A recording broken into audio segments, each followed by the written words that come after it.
Hello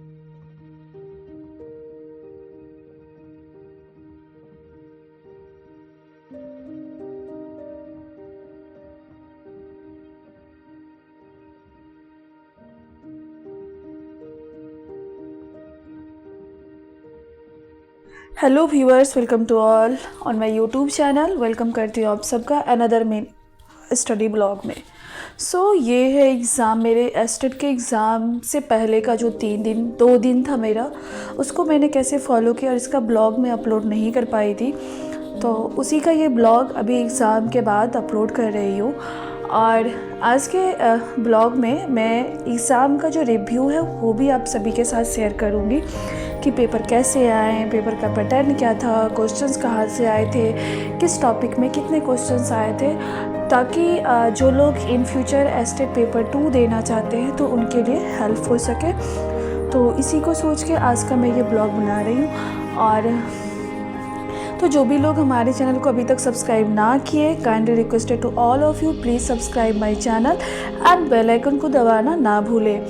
तो कहते हैं ना कि हे स्त्री तू संयम रख, सारे सपने तेरे पूरे होंगे, क्योंकि तूने अगर सपने देखने की हिम्मत की है तो पूरे करने की भी हिम्मत सिर्फ़ और सिर्फ तुम्हारे अंदर ही है। तो हमारी जो लड़ाई है ना वो किसी और से नहीं है, हमारी लड़ाई स्वयं से है, अपने अंदर की बुराइयों से है, अपनी ताकत को पहचानने से है।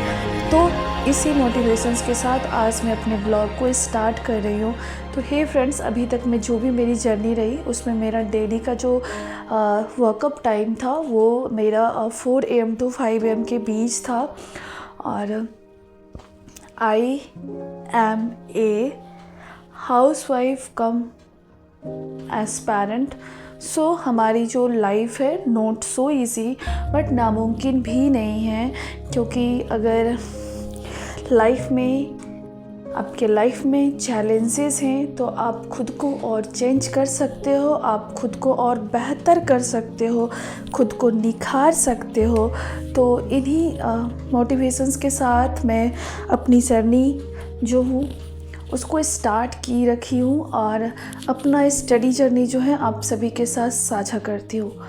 कहते हैं ना कि हम लोग के लाइफ में, और एक बात मैं इस ब्लॉग के माध्यम से आप सभी के साथ साझा ये करूँगी कि देखिए, हम लोग ह्यूमन बींग्स हैं और हम लोग ना मतलब थोड़ा हायर थिंकिंग लेवल के ऑर्गेनिज्म में आ जाते हैं। तो यहाँ कहने का मतलब ये है कि अगर हमारे लाइफ में कुछ उतार चढ़ाव हैं तो हम लोगों को जो गॉड है उनसे प्रे करना चाहिए, उनसे बातें करनी चाहिए, उनके सामने रखनी चाहिए, ना कि अनदर पीपल के सामने, ठीक है? क्योंकि एक ही आदमी जो होता है वो टाइम टू टाइम अच्छे और बुरे क्यों हो जाते हैं? अक्सर हमारे मन में ये सवाल उठते हैं कि एक ही आदमी होता है, कभी वो अच्छा होता है तो कभी बुरा होता है किसी के लिए, ऐसा क्यों? और कोई अच्छा कोई बुरा नहीं है, सब अपने जगह पे अच्छे हैं, सबका किरदार अलग अलग है। एक लड़की, एक स्त्री जो होती है, किसी की बेटी होती है, किसी की बहन होती है, किसी की वाइफ होती है, किसी की माँ होती है, तो किसी की बहू और भाभी भी होती है। तो यहाँ पे जिनका जिसके साथ रिश्ता होता है ना, वो अलग अलग रिश्ते में रहते हैं, तो सबका अलग अलग जगह है। तो अपनी लाइफ में ये चीज़ें समझना बहुत ज़रूरी है, और जिस दिन अगर आप ये समझ लोगे तो टेंशन फ्री हो जाओगे। और यहाँ पे मैं आपके साथ शेयर कर रही हूँ कि मैं घर से निकल चुकी हूँ एग्ज़ाम सेंटर की तरफ, और देन नेक्स्ट जो है ब्लॉग उस वीडियो मतलब पॉइंट में आपको दिखेगा कि मैं अपने सेंटर तक पहुँच चुकी हूँ। मैं आ चुकी हूँ अपने एग्ज़ामिनेशन सेंटर पे, और अभी हमारे एग्ज़ाम में टाइम है। तो जो भी लोग का एग्ज़ाम है आज अभी के टाइम में, उनको ऑल दी बेस्ट, और मिलते हैं हम लोग फिर एग्ज़ाम के बाद। आई होप महादेव हम सबका एग्ज़ाम बहुत अच्छे से हो जाए और हम सब क्वालिफाई कर जाए। तो मिलते हैं फिर, bye bye, all the best. Hello everyone, welcome to all. Today blog is basically review of our STET Geology Paper 2 exam. Those are conducted 8 November 2025. So first of all, we discuss about lots of point, just like level of questions, किस कुछ chapter से जो है questions ज़्यादा पूछे गए, कौन कौन से टॉपिक को कवर किया गया एग्जाम में, या फिर 3 लेवल में मैं डिस्कस करूँगी यहाँ पे। एक तो जूलॉजी का अलग से कर दूँगी, टीचिंग एप्टीट्यूड का अलग से करूँगी, और देन मैं जो यहाँ पे जो उसके मैथ रीजनिंग्स वगैरह पूछे गए थे उसके लिए भी मैं अलग से कर दूँगी, ठीक है। तो first of all kindly requested to all of you, please subscribe my channel and share his friends those are an aspirant of teaching exam, because now we share new journey of new exam, another exam just like EMRS, KBS, BPSC DRE 4.0 etc। तो हम लोग start करते हैं पहले sessions को। हाँ, तो हे viewers, मैं सबसे पहले टॉपिक पे जिस पे बात करने वाली हूँ कि उसमें कितने सेक्शंस थे। तो 3 सेक्शंस में क्वेश्चंस बटे हुए थे। मेरा जो शिफ्ट था वो शिफ्ट मेरा था शाम में था, 2 बजे से लेकर 4:30 बजे तक का पेपर था। हाँ, थोड़ा सा टाइम ज़्यादा था, बहुत अजीब सा होता है ना कि एग्जाम का प्रेशर ऊपर से, मतलब थोड़ा अजीब सा फील होने लगा था, एक बहुत लंबा लग रहा था paper, but all is well, Mahadev की कृपा से। आई डोंट नो कि क्या होने वाला है पेपर के बाद, बट चला गया, देखती हूँ। सारी चीज़ें तो मैं आपके साथ शेयर करती ही हूँ, तो जैसा होता है वो भी बताऊँगी, क्योंकि मैंने ये सोच रखी हूँ ना कि अपनी लाइफ में जो भी चीज़ें, चाहे वो सक्सेस हो या फिर अनसक्सेस हो, मेरे जितने भी चीज़ें अगर मेरी लाइफ में अच्छे हो रहे हैं, जैसे कि अगर मेरा पेपर अच्छा, लाइफ का शेयर तो यहाँ करना बनता नहीं है, मेरे लिए कि मेरे स्टडी से रिगार्डिंग जितनी भी चीज़ें होंगी सारी चीज़ें मैं शेयर करूँगी, ताकि कई सारी चीज़ें ऐसी होती है ना कि आप अभाव की कमी की वजह से नहीं कर पाते हो, आपको लगता है कि कैसे होगा, जानकारी नहीं रहती है, तो वो सारी चीज़ें यहाँ पे फील नहीं होगा। और एक दिन मैं खुद से आपसे एक और स्पेशल सेशन लेके आऊँगी, तो आप सब उस सेशन का इंतजार करिएगा, जिसमें रहेगा कि जो भी नीट एस्पायरेंट है, जिनके घर में छोटे छोटे बच्चे नीट का प्रिपरेशन करना चाहते हैं, तो उनके रिगार्डिंग जैसे मैं क्लासेस तो लेती हूँ, और जिनके घर में क्लास 10th के बच्चे हो या फिर क्लास 12th के बच्चे हो जो कि बोर्ड एग्जाम दे रहे हैं, तो वो हमारे सेकंड वाली जो चैनल है बायोलॉजी एजुकेशन है, उससे जुड़ सकते हो, उसको सब्सक्राइब कर सकते हो। जो लोग टीचिंग एस्पायरेंट है वो हमारे इस चैनल से जुड़ सकते हैं। तो हे फ्रेंड्स, मैं बात कर रही हूँ, सबसे पहले 3 सेक्शन था, जिसमें कि पहले सेक्शन में जूलॉजी का पोर्शन था, नंबर ऑफ क्वेश्चंस यहाँ पे 100 थे, और देन पेपर सेक्शन 2 था जिसमें कि टीचिंग एप्टीट्यूड था, और सेक्शन 3 था जिसमें कि 20 क्वेश्चंस थे, जो कि था हमारे मैथ्स था, रीजनिंग था, और थोड़ा बहुत ना आप बोल सकते हो कि जीके का पोर्शन था, 1-2 क्वेश्चन था, ज़्यादा नहीं था उसमें। और बात करूँ करंट अफेयर वगैरह, ये सब नहीं थे, मतलब 20 क्वेश्चन तो थे उसमें, कितने सारे वो लोग पूछ सकते थे।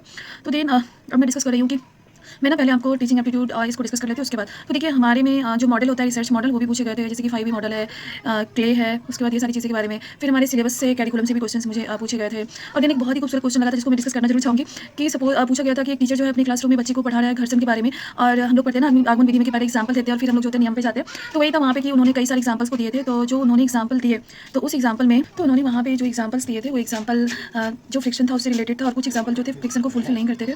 सो हेलो, देन मैं बात कर रही थी यहाँ पे कि जो लेवल था, अगर हम लोग जीके मैथ वगैरह की बात करें, तो वो बहुत ही लो लेवल का था। और थोड़ा सा आवाज़ को आप लोग ना इग्नोर कीजिएगा फ्रेंड्स, क्योंकि हमारे घर पे जो है थोड़ा सा रेलवे लाइन की वजह से ट्रेन वगैरह निकल जाती है, और काम तो चल ही रहा है। आप देख रहे हो कि मैं ऊपर में आई हूँ स्टोर रूम में, मतलब एक तरह से आके मैं वीडियो को शूट कर रही हूँ, तो फिर क्योंकि मुझे लगा ना कि ये सारी चीज़ें इन्फॉर्मेशन देना बहुत ज़्यादा जरूरी है। और तो देन ये था मेरा मैथ और रीजनिंग के लेवल का, जो कि पार्ट 3 था।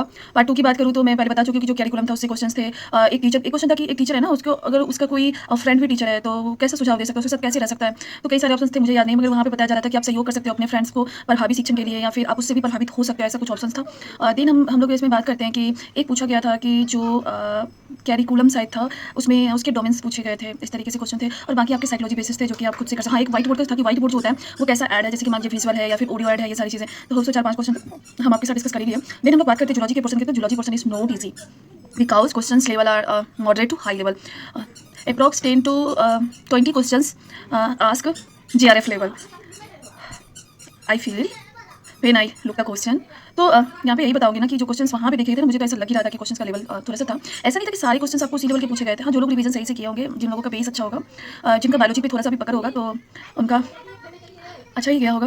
और लास्ट में मैं बात कर रही हूँ आप सभी से अपने पेपर के बारे में, कि मतलब ठीक है, देखते क्या होने वाला है। और पहले से कोई भी चीज़ें देखिए, क्योंकि ना अपने घर पे जो कैंडिडेट होते हैं वो बहुत अच्छे से पेपर दे के आते हैं, बट होता क्या है कि बाद में पता चलता है कि मेरा जो सेंस ऑफ ह्यूमर उस टाइम में काम किया था वो सही नहीं था, और उस वजह से मैंने पेपर को क्वेश्चंस को गलत समझ लिया। तो इस तरीके की बातें तो जब रिजल्ट आएंगे, जैसा होगा, मैं आपके साथ शेयर करूँगी। फिलहाल आज था यही कि क्वेश्चंस का जो पेपर था उसका रिव्यू देना था मुझे, तो मैंने अपने चैनल पे अपलोड कर दूँगी, आज शाम तक अपलोड हो जाएगा। तो kindly requested to all of you, please please please आप लोग पूरा वीडियो जरूर ध्यान से देखिएगा, और हमेशा पॉजिटिव रहने को, मन से पढ़ाई करना। और जो भी हाउस वाइफ का मैं एस्पायरेंट है, उनसे मैं एक सजेशन जो देना चाहूँगी कि हम लोगों को सबसे पहला प्रायोरिटी तो ये देना है ना कि आप लोग जो, या फिर हम भी हैं, कभी कभी मैं खुद को देखती हूँ कि अगर हम ज़्यादा बातें कर लेते हैं, चाहे वो घर पे ही हो या फिर कहीं और ही हो, तो फिर मुझे पढ़ाई में उतनी ज़्यादा मन नहीं लगती है। तो आप सभी से यही कहूँगी ना कि आप लोग जितने भी हैं जो हमारा वीडियो देखते हैं, तो आप मेरी बहन, मेरे मतलब हम उम्र के लोग हैं, उनसे यही कहूँगी अपने काम पे समय दीजिए। हाँ, आप जुड़े हुए सबसे रहिए, मगर होता है ना कि ठीक है कुछ समय के लिए आप मतलब टाइम टू टाइम आप जुड़िए, क्योंकि आपको अगर ऐसा लगता होगा ना कि आप अगर किसी को ज़्यादा टाइम डिवोट कर रहे हो तो उसकी नज़र में आप अच्छे बने हो। नहीं, ऐसा नहीं होता है। हमारा जो ह्यूमन नेचर होता है ना, सामने वाले जो लोग होते हैं उनको लगेगा कि अरे ये तो ऐसे ही फ्री में रहती है, जब देखो तब कॉल कर देती है।